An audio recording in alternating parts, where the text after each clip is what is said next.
आज मी वॉकिंगसाठी बाहेर पडले. मस्तपैकी वॉकिंग केलं. आज नागपंचमी होती तर मी सुंदर झोपाळ्यावर मस्त झोके घेतले. खूप छान वाटलं. अगदी लहानपणी बालपणी खेळत होते तसं वाटलं. सुंदर आठवणीत रमले. त्यानंतर एक छोटे मस्त असे फुलांचे पिवळ्या झाड दिसले. इतके सुंदर फुलं होती. त्याचं व्हिडिओ शूटिंग केलं थोडं माझ्या व्लॉगसाठी. आणि नंतर पुढे गेले, घरी आले. नंतर ग्रीन टी घेतली.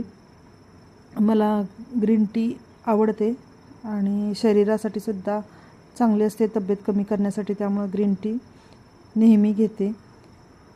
आणि ग्रीन टी झाल्यावर थोडंसं म्हटलं आता ब्रुनो काय करतोय बघू. तर ब्रुनो झोपला होता, उठतच नव्हता. व्हिडिओ आवडला असेल तर व्हिडिओला लाईक करा, नवीन असेल तर सबस्क्राईब करा. धन्यवाद. पुन्हा भेटू पुढच्या व्लॉगमध्ये. तोपर्यंत बाय बाय.